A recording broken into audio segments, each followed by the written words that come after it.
नमस्कार, आप देख रहे हैं भारत की सच। आज की कहानी सिर्फ चुनाव की कहानी नहीं है, ये कहानी है एक ऐसे सियासी खेल की जहां हर चाल के पीछे छुपा है एक बड़ा राज, एक ऐसा राज जो 2027 में उत्तर प्रदेश का तख्ता पलट सकता है। जी हां, सोचिए एक ऐसा राज्य जहां सालों से एक ही ताकत का दबदबा रहा हो, जहां हर चुनाव में जीत लगभग तय मानी जाती हो, अचानक वही जमीन खिसकने लगे, आंकड़े बदलने लगे और हवा का रुख कुछ और ही इशारा करने लगे। 2024 के लोकसभा चुनाव ने कुछ ऐसा ही संकेत दिया था जब अखिलेश सिंह यादव और राहुल गांधी की जोड़ी ने उत्तर प्रदेश की राजनीति में एक नया अध्याय खोल दिया था। एक ऐसा अध्याय जिसे बीजेपी के लिए सबसे बड़ा खतरा माना जा रहा था। लंबे समय तक बीजेपी का किला माने जाने वाला उत्तर प्रदेश, जहां हर समीकरण उसके पक्ष में जाता था, वहां अचानक विपक्ष ने ऐसा खेल खेला कि पूरा सियासी गणित ही बदल गया। जी हां, लेकिन सवाल यह है कि क्या ये सिर्फ एक चुनावी संयोग था या फिर इसके पीछे कोई गहरी रणनीति छुपी हुई है? क्योंकि जब आंकड़े को ध्यान से देखा जाए तो पता चला कि ये सिर्फ जीत नहीं थी, ये एक पैटर्न था, एक ऐसा पैटर्न जो 2027 की तस्वीर बदल सकता है। 403 सीटों वाला इस राज्य में जहां बहुमत के लिए 202 सीटों की जरूरत होती है, वहीं लोकसभा में आंकड़े को विधानसभा में बांटकर देखा गया तो चौंकाने वाला आंकड़ा भी सामने आया है। करीब 220 से 250 सीटों पर सपा कांग्रेस गठबंधन बढ़त में दिखा। यानी अगर यही रुझान कायम रहा तो 2027 में सत्ता परिवर्तन सिर्फ एक संभावना नहीं बल्कि एक हकीकत बन सकता है। लेकिन कहानी यही खत्म नहीं होती है। असल खेल शुरू होता है उस रणनीति से जिसे नाम दिया गया है PDA। जी हाँ, यानी पिछड़ा, दलित और अल्पसंख्यक। अखिलेश सिंह यादव ने इस फार्मूले को सिर्फ नारे तक सीमित नहीं रखा बल्कि इसे जमीन पर भी उतार दिया है, टिकट वितरण से लेकर के चुनावी भाषण तक। और यही वो चाल थी जिसने बीजेपी के मजबूत सामाजिक समीकरण में सेध लगा दी। जी हाँ, पूर्वांचल जहां हर चुनाव में कांटे की टक्कर होती है, वहां इस बार समीकरण पूरी तरीके से बदलते दिख रही है। आजमगढ़ से लेकर के गाजीपुर, जौनपुर, बलिया, वाराणसी और उसके आसपास के इलाके में जहां पहले मुकाबले सीधा होता था, वहां इस बार कांग्रेस के जुड़ने से विपक्ष का वोट और भी बिखर गया है।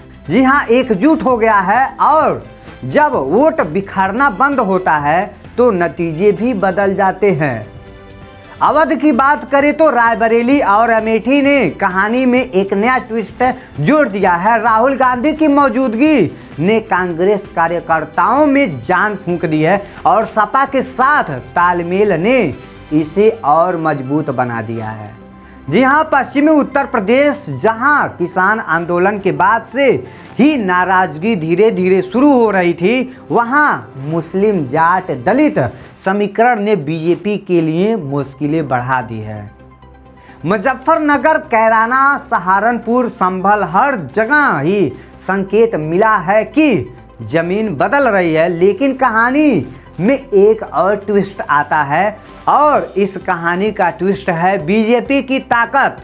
योगी आदित्यनाथ का चेहरा, मजबूत संगठन, बूथ स्तर तक फैला नेटवर्क और लाभार्थी योजनाओं का असर, ये सब मिलकर बीजेपी को अब वो सबसे बड़ा खिलाड़ी मानते हैं। तो क्या इसका मतलब ये है कि विपक्ष की कहानी यही खत्म हो जाती है? नहीं, क्योंकि इस बार लड़ाई सिर्फ सीटों की नहीं है, ये लड़ाई है नैरेटिव की।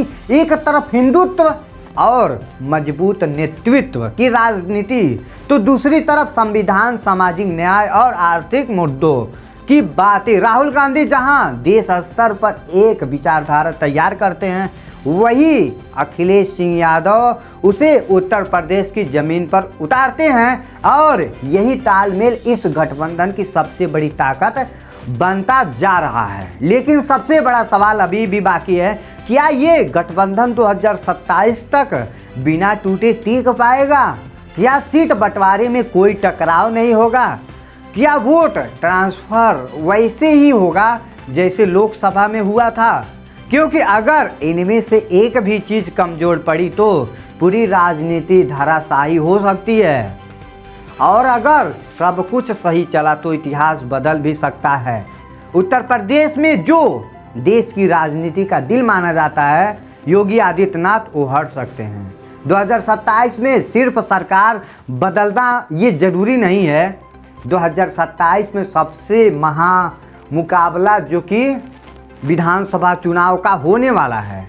2027 में सत्ता की नींव हिला देगा, क्योंकि राजनीति में एक बात हमेशा याद रखिए, जहां जो दिखता है वो पूरा सच नहीं होता है। असली खेल हमेशा पर्दे के पीछे चलता है, और 2027 में वही पर्दा उठने वाला है और अखिलेश शायद मुख्यमंत्री बनने वाला है। इसी के साथ आई होप कि आपको यह इन्फॉर्मेशन बहुत अच्छा लगा होगा, तो प्लीज़ वीडियो को जितना से जितना शेयर कर दीजिए और वीडियो को लाइक करके चैनल को सब्सक्राइब जरूर कर लीजिएगा। जय हिंद, जय भारत।